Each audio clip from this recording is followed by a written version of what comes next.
Здравствуйте, уважаемые абитуриенты! Меня зовут Хайруллин Артур Амельевич. Я доцент кафедры изобразительного искусства, преподаю рисунок, живопись, композицию. Сейчас я проведу для вас консультацию по вступительному экзамену по рисунку. В этом году экзамен будет проходить в дистанционном формате. Вначале рассмотрим организационные моменты, которые будут на экзамене. У всех абитуриентов есть личный кабинет, куда вам отправляют важную информацию касательно дат, расписания экзаменов. Накануне экзамена на вашу электронную почту придут логин и пароль для входа в систему, где будет проходить экзамен. Важно обратить внимание на то, что логин и пароль от личного кабинета и на экзамен – это разные логины и пароли. Вы должны перейти по ссылке, поменять временный пароль на свой. С этим логином и вашим паролем вы сдаете все назначенные вам экзамены. Доступ к экзамену открыт согласно расписанию. В первый основной день, в понедельник 26 июля, в личном кабинете выбирайте расписание вступительных испытаний, где указана дата экзамена по рисунку. Справа будет кнопка «Сдать онлайн». Вводите логин и пароль, который до этого пришел на почту, и сдаете экзамен. На выполнение рисунка дается 4 часа. Начало экзамена в 9:00, завершение в 13:00 по уфимскому времени. На сдачу экзамена дается одна попытка. Пересдачи не предусмотрены. Для сдачи экзамена вам понадобится ватман формата А2, карандаш, компьютер либо планшет, либо ноутбук, смартфон, подключенный к интернету, с фотокамерой, чтобы вы могли сфотографировать свою работу и загрузить ее в систему. Во время экзамена абитуриент не имеет права прибегать к помощи третьих лиц, не имеет права использовать учебно-справочную литературу, различные пособия и рисунки, а также не имеет права размещать готовые работы в различных соцсетях. В случае нарушения этих простых правил или обнаружения подлога, то есть факта выполнения работы третьим лицом, комиссия имеет право аннулировать результаты экзамена.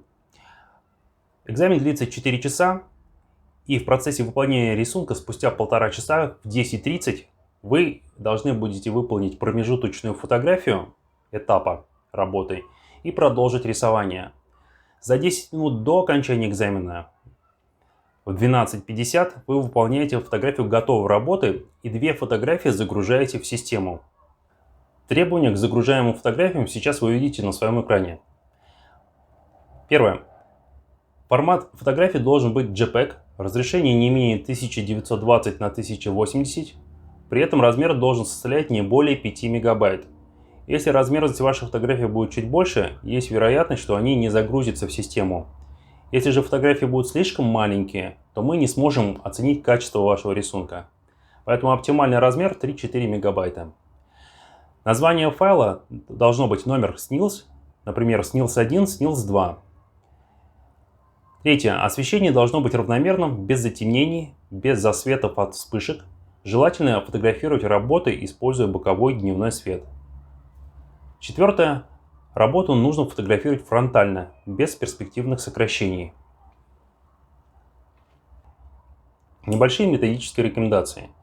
На экзамене вам необходимо будет выполнить рисунок натюрморта по фотографии на формате А2 карандашом. Натюрморт будет состоять из предметов, среди которых одна гипсовая розетка, 3-4 предмета быта и драпировка. Чтобы успеть нарисовать этот натюрморт за 4 часа, вам необходимо правильно спланировать свое время. Например, первые полчаса вы можете посвятить композиции. Определяйте основные габаритные размеры предметов, основные пропорции, расположение предметов относительно друг друга.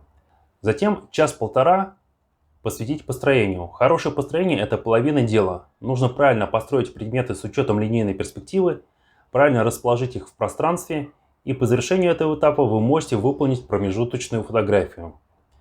Оставшиеся 2 часа можно посвятить тональному рисунку, потому что это самый трудоемкий этап рисунка. Нужно набрать тон, сделать хорошее обобщение, найти тональную разницу между предметами, выполнить моделировку формы тоном, задать воздушную перспективу.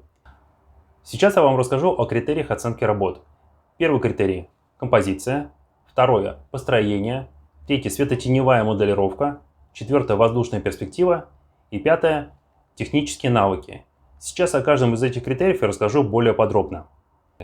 Композиция вашего натюрморта должна соответствовать формату А2. То есть она не должна упираться в края формата и при этом не должна плавать в формате. Она должна быть соразмерна вашему формату.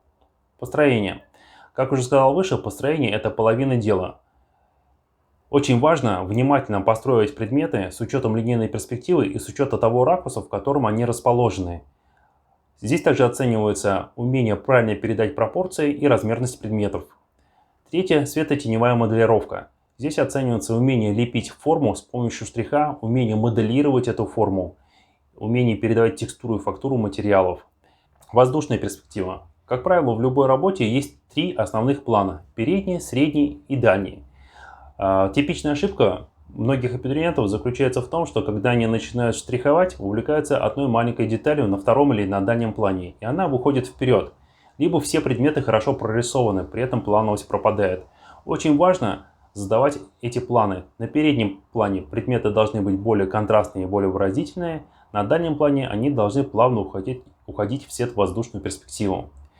И пятое, технические навыки. Мы оцениваем эстетические качества вашего рисунка, то есть культуру штриха, как вы владеете материалом. Все работы оцениваются по 100-бальной системе, и сейчас я подробно объясню, как они ранжируются. От 0 до 49 это неудовлетворительная оценка, когда рисунок имеет грубое замечание почти по всем позициям. От 50 до 69 это удовлетворительная оценка, когда рисунок имеет значительное замечание по 2-3 позициям, либо мелкие замечания по многим позициям. От 70 до 89 это хорошо, есть незначительные ошибки по нескольким позициям, либо одна серьезная ошибка по одной. От 90 до 100 это отличные работы, диапазон пятерки очень узкий.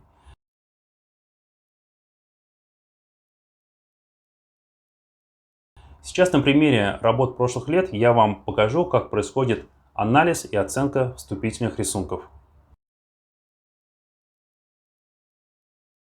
Работа номер 1.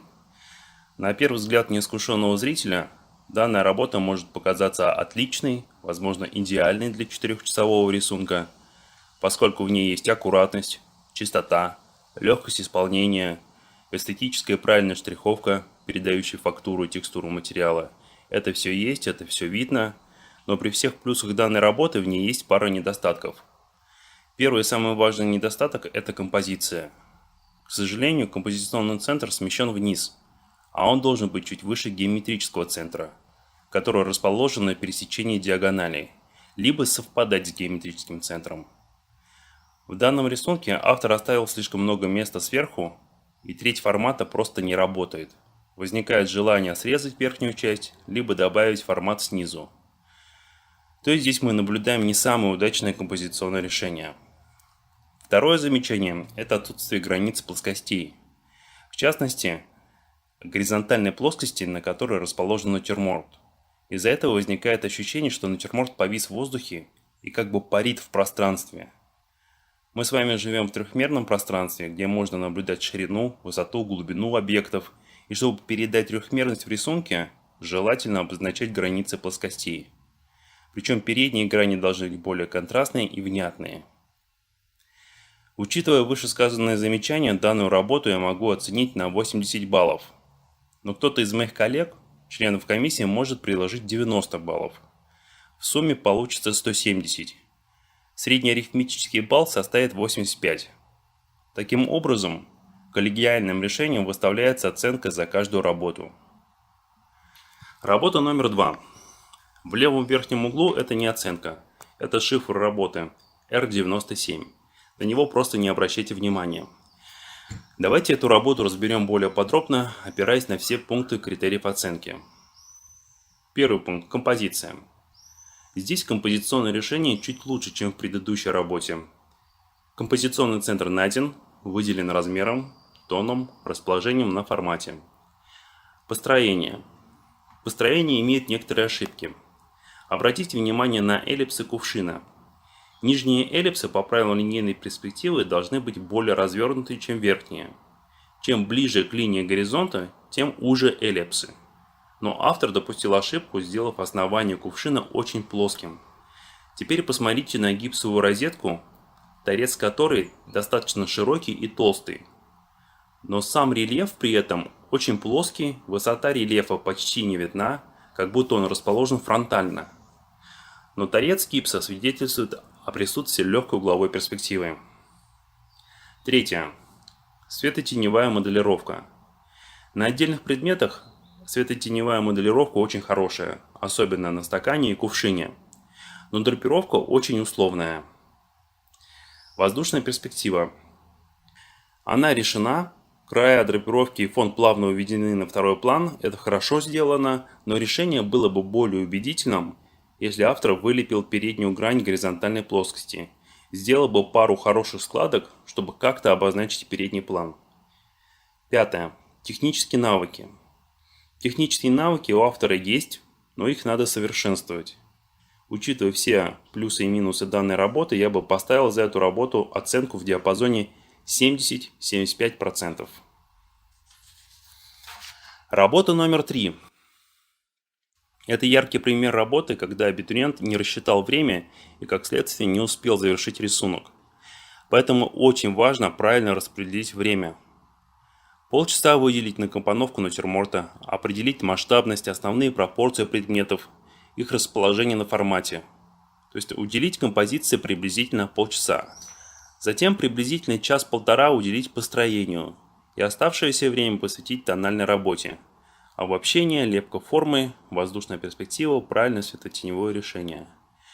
По данной работе могу сказать, что автор великолепно справился с композицией, отлично построил натюрморт, хорошо начал работу в тоне, видно, что он имеет художественную подготовку и хорошую технику, но объективно работа не закончена, имеет чувство незавершенности.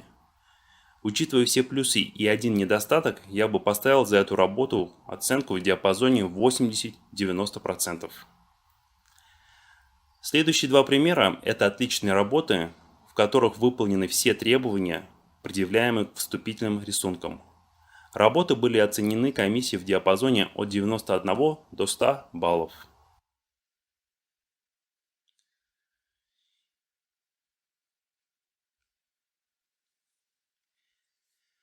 И еще одна работа, думаю, ее нужно показать, чтобы вы имели представление о том, за какие рисунки ставят низкие баллы. Здесь видно, что автор не имеет начальной художественной подготовки, здесь нужно много работать, учиться, осваивать основы изобразительной грамоты, то есть надо здесь еще подтянуться. Эта работа не конкурентоспособна, имеет оценку ниже 50 баллов.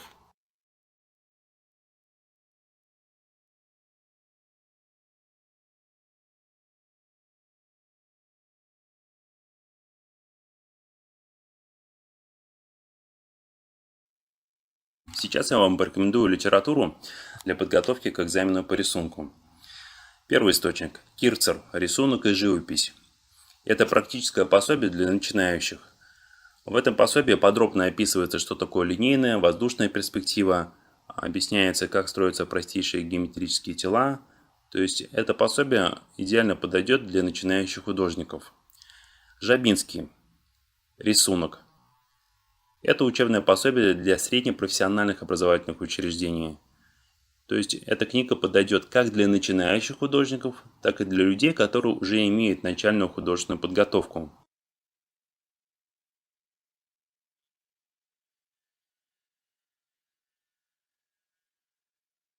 Третий источник – Николай Ли «Основы учебного академического рисунка». Это настольная книга многих студентов художественных направлений. Здесь очень подробно описываются все основы изобразительной грамоты, хорошего текстовое описание. И эта книга есть в отсканированном варианте в одной из групп ВКонтакте, которую сейчас я тоже хочу вам порекомендовать. Это электронный источник, группа ВКонтакте «Академический рисунок». Ссылка на экране. Это интересный ресурс. Администраторы часто обновляют свои альбомы. Там представлены хорошие академические работы. На них можно равняться, смотреть, копировать.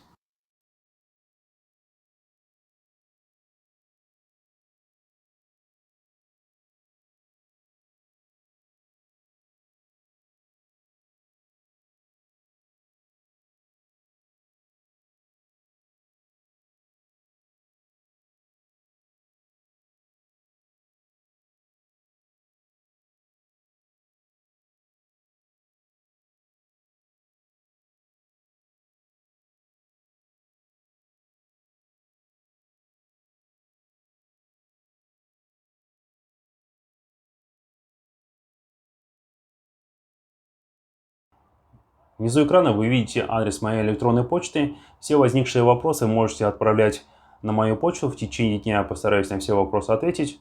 На этом все. Желаю всем творческих успехов и удачи на экзамене. Всем спасибо за внимание.